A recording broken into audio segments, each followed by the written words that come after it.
ሰሞኑን አንድ ታዋቂ አርቲስት ይሞታል። ይሄ የምትመለከቱት ጽሁፍ ፌስቡክ ላይ ፋና እንዳለ የምትባል ግለሰብ ከ5 ቀን በፊት የፖስተችው ፖስት ነው። እንግዲህ ጉርሻ ፔጅም ከፋና ጋር ያላቸውን ቅርርብ በመጠቀም እንዴት እንደዚህ አይነት ፖስት ልትፖስት ቻልሽ ብለው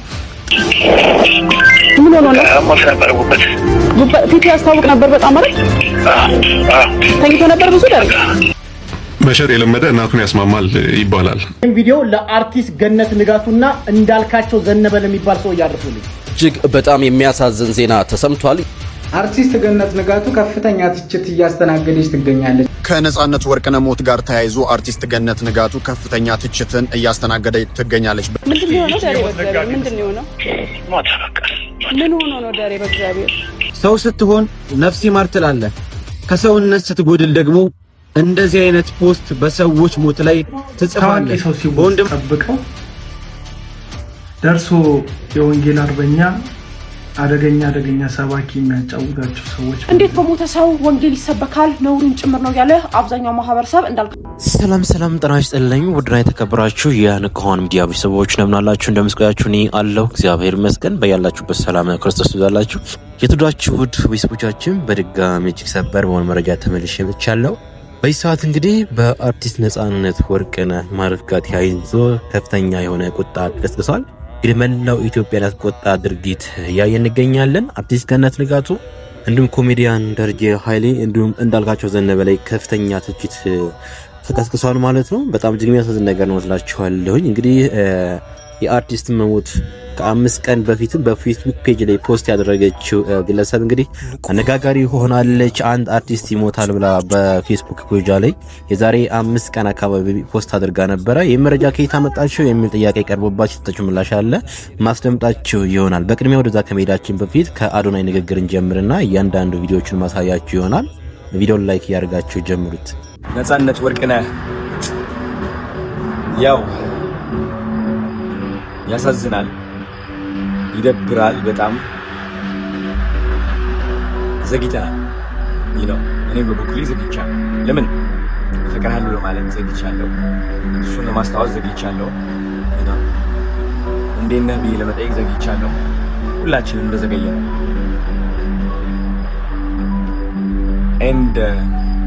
ግን ትንሽ ጸጸቴን የሚያቀልልኝ የሚያረጋጋኝ ምን እንደሆነ ታውቃላችሁ? ልክ እንደ ነጻነት ወርቅነህ ትልቅ ውለታ የዋሉ ትልቅ ታሪክ የሰሩ የብዙ ሰው የሳቅ ምንጭ የሆኑ ሀገር መጠሪያ የሆኑ በጣም ብዙ አንጋፋ ሰዎች አሉ ኢትዮጵያ ውስጥ። ባይገርማችሁ ቲክቶክ መጣና እነዚህ ሰዎች እንዲረሱ አደረገ። እኛም ሰዎች ከፊታችን የሳበንና የማረከን ነገር እያየን ትልቅ ውለታ የሰራልን ነገር እንተዋዋለን። ባይ ዘ ወይ እነዚህ አንጋፋ አርቲስቶች ብቻ አይደለም ብዙዎቻችን የረሳነው፣ በጣም ትልቅ ነገሮች ያደረጉ ሰዎች ብቻ አይደለም የረሳነው፣ ሰው ከመሞቱ በፊት አለሁልህ ማለትን የረሳነው። ባለፈው በጣም የደበረኝ አንድ ኮሜንት ነበረ። ጋሽ ፋንቱ ማንዶዬ እንግዲህ ያው ሰልፍ ይዞ ታክሲ ላይ አየዋቸው እና ያ ቪዲዮ ለቀቁት። ግን በጣም ብዙ አሉታዊ የሆኑ መሰጆች ደረሱ። ለምንድን ነው ጋሽ ፋንቱ ማንዶዬ የምታግዛቸው? ለምን? ምን ያደርግላቸዋል? ልጃቸው እኮ አሜሪካ እኮ አያችሁ። እናንተ የመሰላችሁ እቃ መስጠት ነው የታያችሁ እሱ ነው። ኦፍ ኮርስ መኪና ተሰጠ፣ ቅንጦት ነው የሚመስለው ይሄ ሲታይ ደግሞ። ግን ጋይስ ማወቅ ያለባችሁ እየሰጠናቸው ያለው እቃ ሳይሆን ክብርን ነው፣ የሚገባቸውን ደረጃን ነው።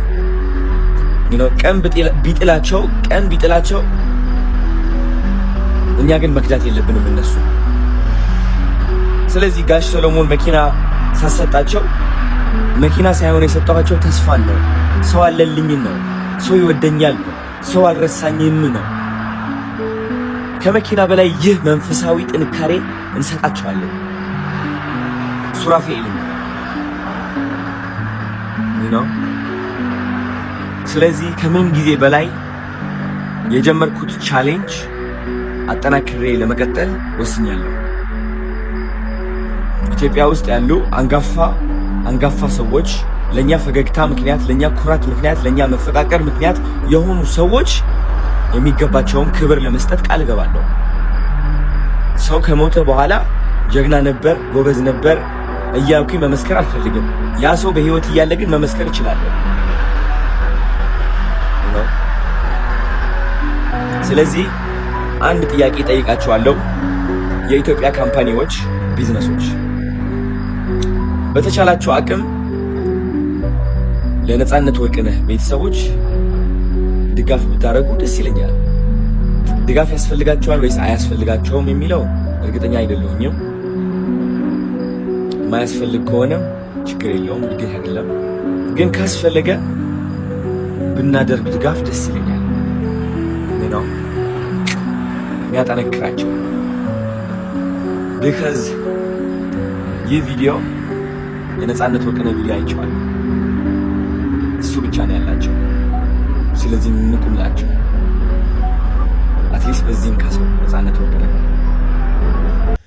ኦኬ አዶናይ እንደሰማችሁት ነው። በእንደዚህ ያለ መልኩ ሀዘኑ ገልጸዋል። አዶናይ ሁላችሁም እንደምታውቁት ያው ሁልጊዜ እንደምናገረው ደጋግሜ የሰው ልክ ነው እውነት ለመናገርና በደንብ እጅግ ሰፋ አድርጎ ነው የሚያስበው። አሁን ቀጥታ የምወስዳቸው እጅግ አነጋጋሪ የሆነ ጉዳይ ነው የምናየው። በአርቲስት ወርቅነህ ህልፈት አስመልክቶ አርቲስት ገነት ንጋቱና እንዲሁም ኮሜዲያን ደረጀ በላይቭ ስትሪም ያስተላለፉት ንግግር በጣም አስቆጥቷል። ምንድን ነው የሚለውን እስኪ መጀመሪያ ቃለ መልሶ እንስማውና ሁላችሁም አይታችሁ የምትፈርዱ ይሆናል። በጣም ብዙ ኢትዮጵያውያን ቪዲዮ እየሰሩና ትችት እያስተናገዱ ይገኛል። ያንዳንዱን አስደምጣቸዋለሁ። ወደ ገነት ነኝ።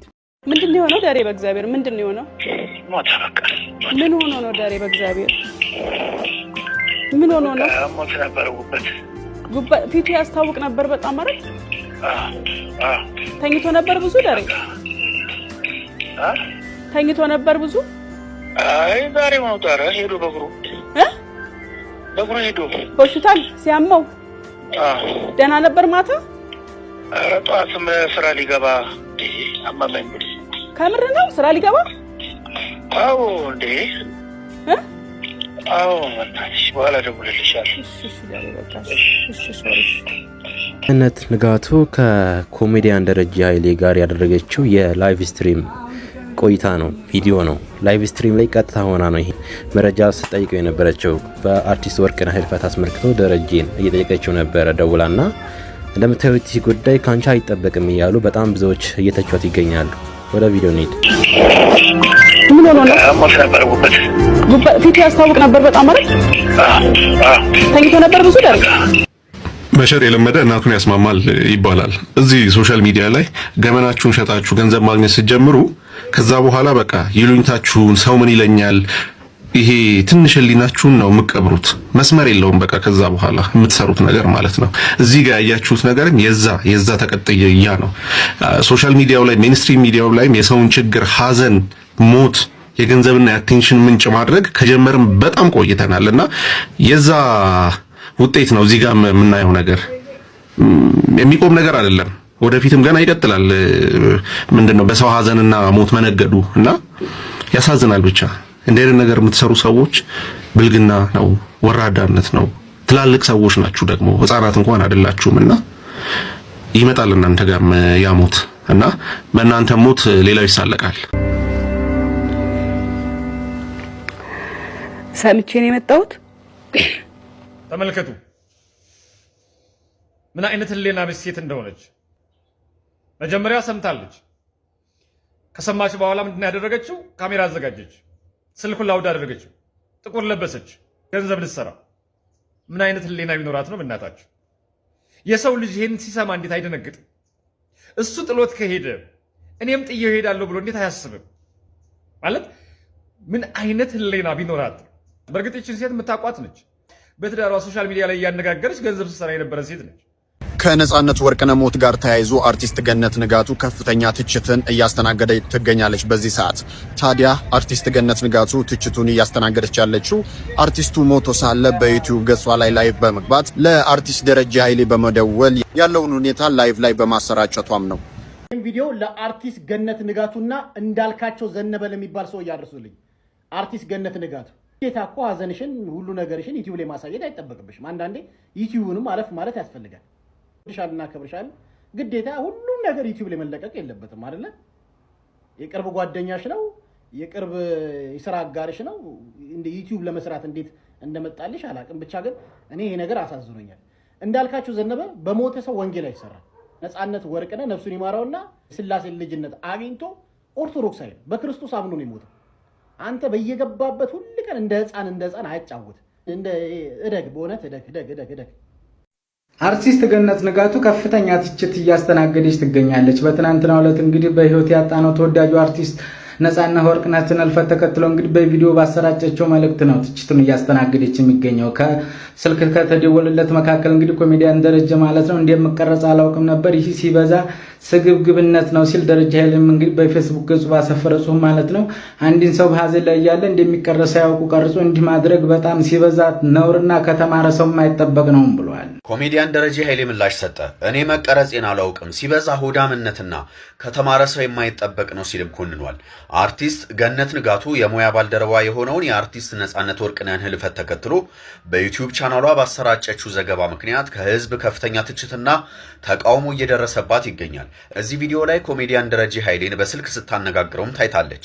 እኔ መቀረጽን አላውቅም፣ እንደ ቀደም ወዳጅነታችን ሀዘኗን ልትገልጽ መስሎኝ ነው ከሆስፒታል በጥልቅ ሀዘን ውስጥ ሆኜ ያዋራኋት ብልግናና ሆዳምነት ነው ስለማለቱ ኤቨንት አዲስ ጽፏል። ኦኬ ጋይስ እንደሰማችሁት ነው የአርቲስት ገነት ንጋቱ ጉዳይና እንዲሁም የደረጀ ጉዳይ። ደረጀ እንደምታዩት በፌስቡክ ፔጅ ላይ መጥቶ ይቅርታ ጠይቋል ማለት ነው። እንግዲህ ይመስለኛል በላይቭ ስትሪም ላይ ስላስተላለፈችው መልእክት በጣም ብዙዎች ተቆጥተዋል። እውነት ለመናገር ጥሩ አይደለም፣ ትክክል አይደለም ብዬ ነው የማስበው። እኔም የመሰላችሁ የሆነ የሁለት ደቂቃ ቪዲዮ እንኳን ሰርታ ፖስት ብታደርግ ሀዘኗን ብታጋራ መልካም ነው ብዬ አስባለሁ እንደ ማንኛውም ሰው። ግን ላይቭ ስትሪም ላይ ሲሆን ስግብግብነት ነው ሰው የሚመስለውና የተረዱትም እንደዛ ነው፣ እውነትም እንደዛ ነው የሚመስለው። ምንድነው በላይቭ ስትሪም ላይ መተን እንደዚህ ያለ የምስራች ዜና አይደለ? የምስራች ዜና ቢሆን ነው ቸኩለን እንደዚህ ላይቭ ስትሪም ላይ ተጥደን ምናስተላልፈው። እንደዚህ ያለ ደግሞ የሀዘን ነው፣ የሀዘን መግለጫ ነው። እንዴት በላይቭ ላይ ሆኖ እንዴት ሳቅሙ ኖሯት? እኔም በበኩሌ ትንሽ ያሳዝኖኛል ጉዳዩ። በቀብር ስነ ስርዓት ላይ ሰዎች ምን ሲያደርጉት ታያለ? ሲቀርጹ ነው። አሁን ይቀረጻል። ማልቀስ አትችሉም። አሁን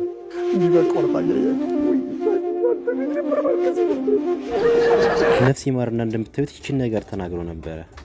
ምን ማድረግ ሰው ስትሆን ነፍስ ይማር ትላለህ፣ ከሰውነት ስትጎድል ደግሞ እንደዚህ አይነት ፖስት በሰዎች ሞት ላይ ትጽፋለህ። በወንድማችን ነፃነት ወርቅነህ ህልፈተ ዜና ብዙዎቻችን አዝነናል። እኔም በበኩሌ በጣም አዝኛለሁ። እግዚአብሔር አምላክ ነፍሱን በአጸደ ገነት ያኖርልን፣ በአብርሃም እቅፍ ያሳርፍልን። ለቤተሰቦቹ፣ ለወዳጅ ዘመዶቹ፣ ለአድናቂዎቹ፣ ለወዳጆቹ፣ ለመላው ኢትዮጵያውያንና ኤርትራውያን መጽናናትን እመኛለሁ። ነገር ግን በእንደዚህ አይነት የሐዘን ወቅትና ጊዜ እንደዚህ ለመበሻሸቅና ለመሳለቅ የሚመጡ ሰዎችን ሳይ ደግሞ እጅግ በጣም ያማል፣ ይረብሻል። ሁሉም ሰው በየራሱ እምነት አለው። ሁሉም ሰው እድንበታለሁ ብሎ የሚያምነው አምላክ አለ። በተለይ ወንድማችን ነፃነት ወርቅነህ ደግሞ እድንበታለሁ ብሎ የያዘው አንድ አምላክ አለ፣ እግዚአብሔር የሚባል አምላክ አለ። ነፃነት ወርቅነህ በ40 ቀኑ ክርስትናን ተነስቶ የተቀበለው አንድ እግዚአብሔር አለ፣ የሚያምነው አንድ እግዚአብሔር አለ፣ የሚያምንበት አንድ ሃይማኖት አለ። ታዲያ ወንድማችን በዚህ ሰዓት ህልፈተ ዜናው ሲሰማ በዚህ ሰዓት ህልፈቱ ሲሰማ በየትኛውም የእምነት ተቋም ውስጥ ያለው ሁሉም ኢትዮጵያዊ ነፍስ ይማር፣ እግዚአብሔር ነፍሱን ይቀበል፣ አምላክ ነፍሱን ይቀበል ከማለት ውጭ ለመበሻሸቂያና ለሌላ ነገር ሲጠቀምበት አንመለከትም። አንዳንድ ከሰውነት ተራ የጎደላችሁ ማንንም የማትወክሉ ማንንም ወከልም የማትችሉ በሆዳችሁ ወደቃችሁ ሰዎች ግን ቢያንስ በሰዎች ሞት ላይ ባትሳለቁ መልካም ነው። እግዚአብሔር አምላክ በድጋሚ የወንድማችን ነፃነት ወርቅነህ ነፍስ በቀኙ ያሳርፍ። እንዴት በሞተ ሰው ወንጌል ይሰበካል? ነውርን ጭምር ነው ያለ አብዛኛው ማህበረሰብ እንዳልካቸው ላይ ቁጣውን እየገለጸም ይገኛል። ዛሬ እንግዲህ ተወዳጁ አርቲስት ነፃነት ወርቅነህ ከዚህ ዓለም በሞት መለየቱ ይታወቃል። ታዲያ ይህንን ተከትሎ በርካታ ሰዎች ሀዘናቸው ሲገልጹ ነበር። ከዛ መሀልም አንዱ እንዳልካቸው ነበር። ታዲያ እንዳልካቸው በፌስቡክ ገጹ ላይ እንዳሰፈረው መልእክት ከሆነ አሁን የሰው ልጅ ሲሞት ኢየሱስ ተቀብሎ ወይም ደግሞ አምኖ ነበር ወይ ብዬ መጠየቅ ጀምሬያለሁ። ኢየሱስ አታምኑ እንዳትሞቱ የሚል ጽሑፍ አጋርቷል። ታዲያ ይህንን ተከትሎ አብዛኛው ማህበረሰብ እንዴት በሞተ ሰው ወንጌል ይሰበካል? ነውርም ጭምር ነው ያለ ቁጣውን እየገለጸም ይገኛል። የሁሉ ሰዎች ደግሞ አሉ ታዋቂ ሰው ሲሞት ጠብቀው ደርሶ የወንጌል አርበኛ አደገኛ ሰባኪ የሚያጫውታቸው ሰዎች ማለት ነው። ይህን ሀሳብ ስሰጥ የምትሰብኩትን ወንጌል በመቃወም እንደሆነ እያሰባችሁ እንድሰሙኝ አልፈልግም። መጽሐፍ ቅዱስ ሲናገር ዮሐንስ ወንጌል ምዕራፍ 11 ላይ ኢየሱስ በጣም የሚወደውን አልዓዛር በሞተበት ስፍራ ላይ ምዕራፍ 11 ቁጥር 33 ላይ የእህቱ ማርያምን ለቅሶ አይቶ የይሁዶቹንም ለቅሶ ተመልክቶ ልቡ እንዳዘነ በመንፈሱ እንደታወከ ደግሞ አብሯቸው እንዳለቀሰ ይናገራል። ምንም እንኳን ጌታ ኢየሱስ ክርስቶስ አልዓዛርን ከሞት እንደሚያስነሳው ቢያውቅም ከማስነሳቱ በፊት ሐዘናቸውን እንደ ሐዘኑ ተጋርቶ ማልቀስን ነው የመረጠው። ይሄ ነው የወንጌል እውነት።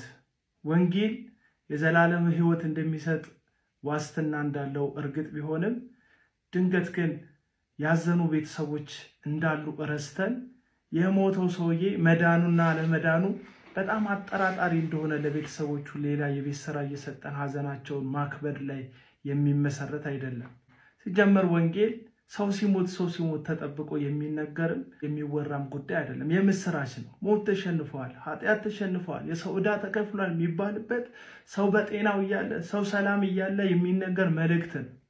ሐዘን ላይ ያሉ ሰዎች ቅድሚያ የሚፈልጉት በሐዘን ምክንያት የተሰበረ ልባቸውን እንድንጠግንላቸው፣ ከቻልን እንባቸውን እንድናብስላቸው፣ ሐዘናቸውን እንድንጋራላቸው እንጂ መተን ያጡት ሰውዬ ወደ ሲኦል እንደሄደ እነሱም ዛሬ ካልወሰኑ ያን ሰው ተከትለው ሲኦል እንደሚገቡ በማስፈራራት ወደኛ እምነት ማምጣት አይደለም ወንጌል ማለት እና አንዳንድ ሰዎች ደርሳችሁ ሰው ሲሞት እየጠበቃችሁ ቤተሰቦቻቸውን በሚያቆስል መንገድ ወንጌል መስሏችሁ ሐዘንን በሰው ልብ ላይ የምትረጩ ሰዎች ብታረጋጉት ጥሩ ነው ለማለት ነው። ወንጌል በድልም ጊዜ በከፍታም በዝቅታም ጊዜ የሚሰበክ እውነት ቢሆንም ያዘኑትን ደግሞ ለማጽናናት የመጣ እውነት እንደሆነ እያሰብን ቤተሰቦችን ጨምረን ማጣታቸው ላይ ጨምረን እንዳንጎዳ እንዳናሳዝን መጠንቀቅ አለብን ብዬ አስባለሁ። ሰላም። በጣም የሚገርመኝንና የሚያናድደኝ ነገር ምን እንደሆነ ልንገራችሁ። በሁሉም ሃይማኖቶች እንደ ወርቃማ ሕግ ተደርጎ የተጻፉ ሕግጋት አሉ። ለአንተ እንዲደረግልህ የምትፈልገውን ነገር አንተ ለሌሎች አድርግ። ለሙስሊም ወንድምህ፣ ለፕሮቴስታንት ወንድምህ፣ ለኦርቶዶክስ፣ ለጆቫ እያለ አይደለም የዘረዘረው። ለሌሎች ለማናቸውም ሰው ለሆኑ ሰዎች አንተ አድርግ እንዲደረግልህ የምትፈልገውን ነገር። በአንተ ላይ እንዲደረግ የማትፈልገውን ነገር አንተም በሌሎች አታድርግ። በሌሎች አታድርግ ማለት ለሙስሊም፣ ለኦርቶዶክስ፣ ለጴንጤ፣ ለፕሮቴስታንት አይደለም። በሌሎች ሰው በሆኑ ሰዎች ላይ ይሄንን አንብቡት ነው ላሳያችሁ። ለአንተ እንዲደረግልህ የምትፈልገውን ሁሉ ለሌሎች አድርግ። በአንተ ላይ እንዲደረግልህ የማትፈልገውን ሁሉ አንተ በሌሎች ላይ አታድርግ። ታዲያ ምን ሆናችሁ ነው እናንተ? እንዴት ቁስል ላይ እንጨት ትሰዳላችሁ? በቃ ዝም አትሉም እንዴ? እናንተ የምትወዱት የሆነ በእናንተ እምነት ስም እየጠቀስኩኝ ቢሆን ሟርት ይሆንብኛልና እከሌ አሁን ሞተና የኦርቶዶክስ አማኝ ወይኔ ሳይጠመቅ ሳይድን ሞተ ተብላችሁ ብትጻፉ ምንም ነው የማይሰማችሁ? አዝኖለት ነው የምትባሉት? አይከፋችሁም? አዎ አይከፋንም የምትሉ ከሆነ ሁሉም ይጠቀመው እንደዚህ። እንደሰማችሁት እንዳልካቸው ዘነበን አስመልክቶ በጣም ብዙ ቁጣዎች እየተነሱ ይገኛሉ። በጣም እጅግ የሚያሳዝን ነገር ነው እላችኋለሁ። በሰው ሐዘን ላይ እንዴት ሰው ያፌዛል? እንዴት ያላግጣል? የሰበኩ መስሎት ነው። አሁን ይህ አለማወቅ ነው፣ ድንቁርና ነው። እውነት ለምናገላችኋለሁ ቢያውቅ ኖሮ እውነተኛውን ጌታችን መድኃኒታችን ኢየሱስ ክርስቶስን አምልኮ ትክክለኛው ቤት ሆኖ ነው ይህ ወንድም ያረፈው። እንደውም ልትቀና ይገባል ወዳጄ። እና የግለሰብ ሰዎች በሚሞቱ ቁጥር ጠብቆ ይህም ፖስት ይፖስታል እና መጠየቅ አለበት ብዬ አስባለሁ። እስከ መቼ ነው እንደዚህ እየቀለደ? አሁን ቀጥታ የምንሄደው በጣም እጅግ አነጋጋሪ የሆነው መረጃ ነው የማሳያችሁ። በፌስቡክ ፔጅ ላይ ከ5 ቀን በፊት ሰሞኑን አንድ ታዋቂ አርቲስት ይሞታል ብላ አንዲታችን ፋና እንዳለ የምትባል እህታችን ፖስት አድርጋ ነበረ እና የእሷ ፖስት አሁን በጣም እጅግ መነጋገሪያ ሆኗል በዚህ ሰዓት። እና እንግዲህ በአካባቢው ያሉ በአቅራቢያው ያሉ እውነተኛ መረጃ ለማወቅ ስለተፈለገ ቀርበው አናግረዋት ነበረ። ከየት አግኝተሽ ነው የመረጃ ፖስት ያደረግሽው ምናምን የሚባል ነገር ተጠይቃ ነበረ። ትክክለኛው መልስ ሰጥታለች። እስኪ ምላሽ ሰምተን እንመለስ። ሰሞኑን አንድ ታዋቂ አርቲስት ይሞታል። ይህ የምትመለከቱት ጽሁፍ ፌስቡክ ላይ ፋና እንዳለ የምትባል ግለሰብ ከ5 ቀን በፊት የፖስተችው ፖስት ነው። እንግዲህ ጉርሻ ፔጅም ከፋና ጋር ያላቸውን ቅርርብ በመጠቀም እንዴት እንደዚህ አይነት ፖስት ልትፖስች ቻልሽ ብለው ጠይቀዋት ያገኘሁትን መረጃ አጋርተዋል። እኔ መረጃውን ላካፍላችሁ፣ ሀሳባችሁን መስማት ፈልጋለሁ። ኮሜንት ላይ ታሳውቁኛላችሁ። ሌሊት ነው፣ ሰዓቱን አላውቀውም። የሆኑ የታወቁ ሰዎች የተሰበሰቡበት አዳራሽ ውስጥ ገባው። በሩ ላይ አንድ ሰው ብቅልም ይላል። በድንገት አንዱ መጣና ያንን ሰው ጠርቶት ይዞት ወጣ። በዚያ ሰዓት ማንም ምንም አላለም። እኔም ተከትያቸው ለወጣ ስል ፍርሃት አደረብኝና ተመለስኩ። በአዳራሹ ውስጥ የነበሩት ታዋቂ አርቲስቶች መሆናቸውን አውቃለሁ እንጂ ማን እንደሆኑ ለይቼ አላወቅኳቸውም ነበር። በመጨረሻ ላይ ግን አንዱ ጠራኝና እዚህ የነበረው ሰውዬ የት አለ ብሎ ሲጠይቀኝ አንዱ ጠርቶት ይዞት ወጣ እኮ አልኳቸው። በንግግሬ ተገርመው በጅምላ ሳቁብኝ። በዚያው ነቃው። ያ በህልሜ ተጠርቶ የወጣው ሰው እንደሚሞት ተርጉሜ ነው የዛሬ 5 ቀን ፖስት ያደረግኩት። ፋና ይህንን ካለች ከ5 ቀናት በኋላ ዛሬ ታላቁ አርቲስት ነጻነት ወርቅነህ በድንገት ማለፉን ስንሰማ የፋና ህልምም እውነት መሆኑን ስንገነዘብ ግርም ተፈጥሮብናል። ይህ አጋጣሚ በእውነት ያስገርማል። እናንተስ ስለዚህ ጉዳይ ምን ትላላችሁ? ህልም አስቀድሞ የሚመጣን ነገር የመጠቆም ሚስጥራዊ አቅም አለው ወይስ ብላችሁ ታስባላችሁ? ኮሜንት ላይ ሀሳባችሁን አጋሩኝ። ሁላችሁም ፈጣሪ ያጽናችሁ በሏቸው። እነዚህ በምስሉ ላይ የምትመለከቷቸው ነፂና የነፂ ቤተሰቦች ናቸው። እንደምትመለከቷቸው እንግዲህ ነፂ ባለትዳርና የሶስት ልጆች አባት ነበረ። ነፂ ህፃን አዋቂ የሚወደው እጅግ ተወዳጅ ሰው ነበረ። በድጋሚ ለመላው ኢትዮጵያውያንና እንዲሁም ደግሞ ለቤተሰቦቹ መጽናናትን ይስጥልን። የአርቲስት ነጻነት ወርቅነህ ድንገተኛ ህልፈት እንደ መብረቅ የወረደባት ሀና ሐዘኗን ማስተናገድ ከባድ ሆነባት። በምትኖርበት የባዕድ ሀገር ሐዘንን እንደ ሀገር ቤት ጮሆ ማውጣት፣ ደረት እየደለቁ ማልቀስ አይቻልም። የውጭ ዓለም ጸጥታ ለሐዘንተኛ አይመችም። ሀና በሰጠችው ልብ የሚነካ ምስክርነት የነፂን ሞት በሰማሽ ቅጽበት ጎረቤቶቼ አብዳለች እንዳይሉኝ መኪናዬ ውስጥ ገብቼ ጮኩ፣ አለቀስኩ፣ ከመሪዬ ጋር ታገልኩ፣ ሐዘኔ ግን አልወጣልኝም አለች።